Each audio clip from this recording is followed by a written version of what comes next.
Heel Nederland kijkt er naar uit en dan gaat het toch echt gebeuren. Groot succes 2, het nieuwe programma van Ronald Snijders. Het gaat er dus echt van komen. Cabaretier Ronald Snijders staat op vrijdag 15 november in de Schouwburg van Venray met zijn voorstelling Groot Succes 2. Snijders staat vanaf 8 uur 's avonds op de planken. Elsevier noemde hem de koning van het absurdisme en volgens het Parool is Snijders een illusionist met woorden. De kritieken zijn lovend en Groot Succes 2 wordt een voorstelling vol onverwachte taalgrappen, nieuwe woorden en niet te plaatsen gedachtenkronkels. Nou, ik ben heel benieuwd. Nou, natuurlijk. Naar dit programma. Ik ga zeker kijken als ik niet moest werken die avond. Ik ben zelf dan op het podium. Er is altijd wel iemand die meer aan je denkt. De nieuwe band Outline beleeft op zondag 17 november zijn vuurdoop. Vanaf 4 uur 's middags betreden de 4 jonge dames, waaronder Suzanne Spreeuwenberg uit IJsselstein, het podium van muziekcafé Anja van de Smit aan de Schoolstraat 1 in Horst. In een kleine akoestische setting worden eigen interpretaties van bekende covers gebracht. De entree is vrij. Ain't nobody loves me better, makes me happy, makes me feel this way. Muziekvereniging SMT Oostrum pakt weer uit. Dit keer met een sfeervol dinerconcert onder leiding van dirigent Ron Dalemans. Nou, de titel van het concert zegt het eigenlijk al, Spicy Classic. Het wordt dus een bijzonder diner, maar zeer zeker de muziek omdat we op de lichtklassieke tour gaan deze keer. En waarom zouden mensen moeten komen kijken? Omdat het belooft weer een heel mooi concert te worden. En je kunt ons nou eens een keer zien puur als orkest. De laatste concerten die we gehad hebben waren voornamelijk op het entertainmentgebied met zang en dans. En nu zitten we alleen als harmonieorkest met een mooi programma op de bühne voor u klaar. Het is in het vernieuwde gemeenschapshuis in Oostrum. En er wordt ook lekker gegeten. Jazeker, want de beheerster die wij in dienst hebben in het dorp, in het gemeenschapshuis, is een hele goede kokkin. Ook het eetpunt wordt er altijd iedere maand georganiseerd. En ze is er helemaal klaar voor om dit diner mee voor te bereiden.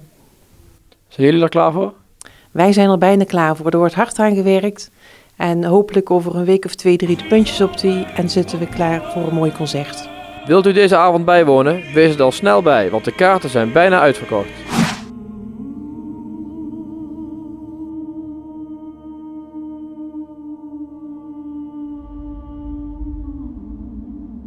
Filmkring Venray organiseert in samenwerking met bioscoop Luxor Venray Samsara. Een spirituele reis rond de wereld met prachtige en ongekende beelden van natuur schoon, kunstuitspattingen en ook laat Frikke de hectiek van de moderne techniek en industrie in deze film tot leven komen. Het najaarsconcert van Symfonieorkest Helmond Venray onder de titel Wagner versus Beethoven omvat de uitvoering van de Siegfried-Idyll van Richard Wagner en Symfonie nummer 7 van Ludwig van Beethoven. Deze uitvoering vormt een mooie prelude op het Beethovenjaar 2020, de viering van het 250ste geboortejaar van Beethoven. De Kilkennies zorgen ervoor dat de traditionele Ierse muziek een nieuwe twist krijgt, zodat klassieke folksongs en ballades zowel jong als oud aanspreken.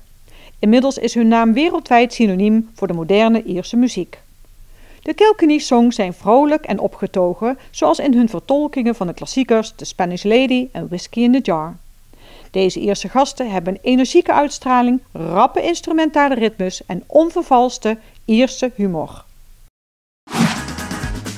Op zaterdag 16 november ontvangt Wim Baltussen de Subterranean Street Society, een Deens-Nederlands gezelschap in zijn muzikale huiskamer van Kasterij. Je kunt komen genieten van zowel alternatieve muziek als van indie.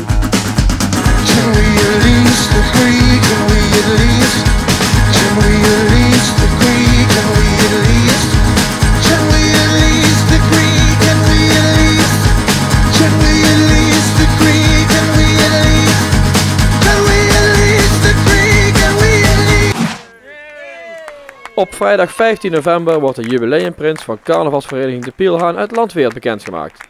De vereniging bestaat dit jaar 1 keer 11 jaar en dat wordt groots gevierd. Naast de uitkomst van het jubileumtrio krijgt deze avond kleur met optredens van De Pielkukes, Los en Neverland. De avond begint om 11 over half 8 en de toegang is gratis.